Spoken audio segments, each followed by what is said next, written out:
and welcome to NTD News. I'm Cindy Drucare. The House of Representatives passed a $4.6 billion emergency aid package, which addresses the humanitarian crisis at the U.S. Mexico border. The vote comes after House Speaker Nancy Pelosi decided not to try to amend the bill. The yeas are 305, the nays are 102. The motion is adopted. Representatives voted 322 to 85 in favor of the Senate-drafted measure and now goes to the President for signing. The bill aims to ease a cash crunch for federal agencies that care for migrants. Facilities and resources have been overwhelmed by the influx of illegal immigrants in recent months. Those hoping for a clear ruling on whether the 2020 census can ask about citizenship were disappointed today. NTD's Holly Kellum has more on how the Supreme Court's decision not to decide may have decided the case for now. The Supreme Court today temporarily blocking the Trump administration from adding a citizenship question to the 2020 census. It was the 4 liberal justices versus the 4 conservative justices. Chief Justice John Roberts, a conservative turned swing vote, broke the tie. In his opinion, Roberts wrote that there was a significant mismatch between the decision Commerce Secretary Wilbur Ross made and the rationale he provided. However, he didn't question the validity of the administration adding the question. At stake here is money and political influence. Opponents of adding the question say it will deter some non-citizens from filling out the questionnaire. They're worried that because state aid and representation in the House of Representatives is both based on population size, which is determined by the census, that states could see a reduction in both their representation in Congress and state aid. The main states at risk are California, Texas, Florida, New York, Arizona, and Illinois. It had a direct impact on many states, including my own of Illinois, because when minority populations are undercounted, we end up losing options for federal funds to come our way. I think a lot of people believe that how much money a state gets based on the number of people should be related to those here legally, not illegally. The Supreme Court didn't close the door on the case, however. It sent it back to a lower court for further review. But the decision may prevent the question from getting on the 2020 census. Census Bureau officials say they need to print the questionnaires by the end of this month, which is just 3 days away.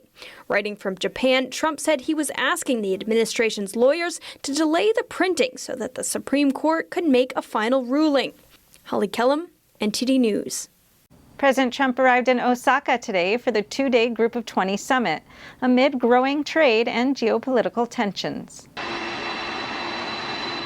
Trump arrived at about 6:45 p.m. local time Thursday at Osaka's Itami Airport.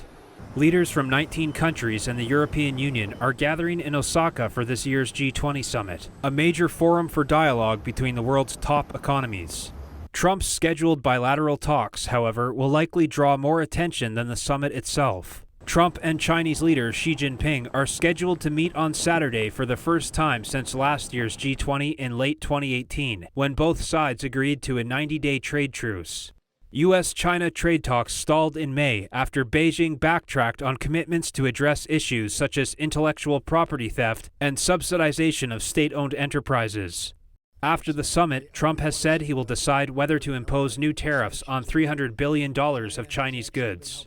Trump is also set to meet with Russian President Vladimir Putin. The White House says there is no formal agenda, but a conversation about regional security, specifically in Iran, is expected. The president will also participate in meetings with leaders from Australia, Japan, India, Germany, Brazil, Saudi Arabia, and Turkey. President Trump is hoping to revive trade negotiations between the United States and China at the G20. Talks fell through in May, and the two leaders haven't met face-to-face since late 2018. Trump said yesterday a trade deal with Chinese leader Xi Jinping was possible at the summit, but is prepared to impose tariffs on all remaining Chinese imports if an agreement can't be reached. The U.S. Commerce Department added several more Chinese companies to its national security entity list last week, barring them from buying U.S. parts without government approval. Citing Chinese officials, the Wall Street Journal reported that Xi wants the ban lifted on Huawei and other Chinese companies as part of the terms for a trade deal. The report also said China wants the United States to lift tariffs and stop asking them to buy more U.S. goods than previously agreed to. The director of the U.S. National Economic Council, Larry Kudlow, said today that Trump is happy with the state of tariff negotiations. Our economy is strong. Their economy is very weak. He's perfectly happy with that. If the talks fail, he has said we will go to Plan B, which is another round of tariffs. Other priority topics at the summit include environmental protection, new regulations for the digital sector, and free trade.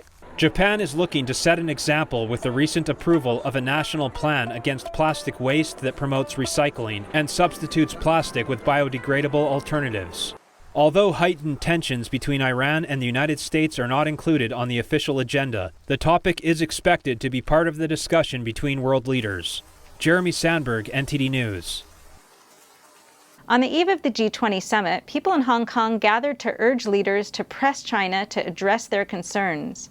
NTD's Kitty Wong spoke with longtime China human rights advocate, Congressman Chris Smith. Here's what he says is at stake.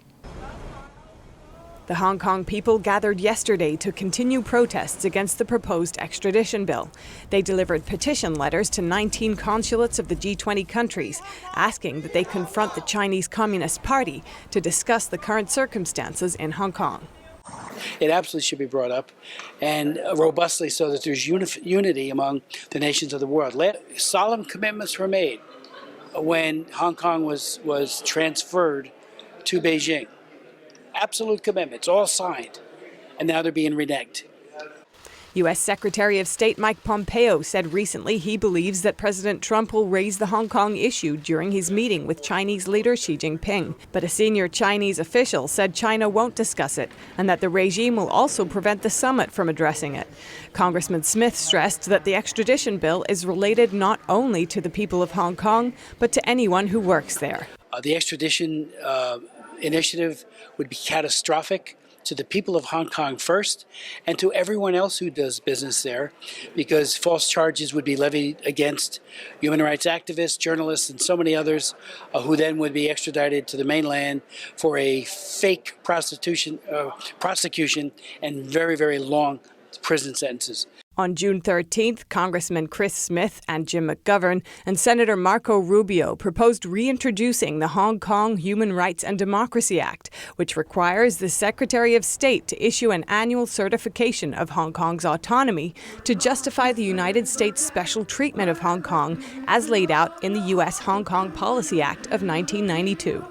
I most definitely say that if they go forward with this, if they don't take it off the table unequivocally, that we will begin a serious reassessment of our relationship with Hong Kong. He said that relationship includes considerations of economics as well as freedom. A new head of U.S. Customs and Border Patrol was announced today. This has also resulted in a shakeup of the leadership at Immigration and Customs Enforcement, better known as ICE. Acting Customs and Border Protection Commissioner John Sanders is resigning. He will leave July 5th. Acting Department of Homeland Security Secretary Kevin McAleenan announced today that Acting Director of ICE Mark Morgan will step in as Sanders' replacement. Morgan served as the U.S. Border Patrol Chief under President Obama until January 2017. Matthew Albence, ICE's Deputy Director since last August, will assume the role of ICE Acting Director. The Democrats held their first presidential debate last night, with the first 10 candidates taking the stage. Probably the rockiest moment of the debate was an audio glitch that at one point forced NBC to take a 4-minute commercial break. Should there be a role for the federal government? Their mics are on. Everybody's mics are on. I think we have I heard that too. That's okay. We are going to take a quick break. We're going to get this technical situation fixed. We will be right back. 10 of the 20 candidates who qualified took the stage at the Adrian R. Center for Performing Arts in Miami, Florida. Only 3 of the candidates are polling over 3%, according to an average of polls maintained by Real Clear Politics. Senator Elizabeth Warren is at 12.8%, Beto O'Rourke at 3.3%, and Senator Cory Booker at 2.3%. The field didn't offer many bold policy ideas, prompting President Trump to issue a one-word verdict 35 minutes into the debate. He tweeted, "boring," as he headed to the G20 Summit in Japan. One of the most concrete answers of the night was on health care. Host Lester Holt asked who would abolish private health insurance in favor of a government-run plan. Only New York Mayor Bill de Blasio and Senator Warren raised hands. Private insurance is not working for tens of millions of Americans. The lack of support may show a bit of a shift. In the months leading up to the debate, many candidates were embracing the socialist Medicare for All bill, sponsored by Vermont Senator and primary candidate Bernie Sanders. All candidates were asked for the greatest geopolitical threat facing the United States today. China, nuclear weapons, and climate change topped the list. Our existential threat is climate change. We have to confront it before it's too late. Senator Warner. Climate change. Yeah. Senator Booker. Nuclear proliferation and climate change. Secretary Castro. China and climate change.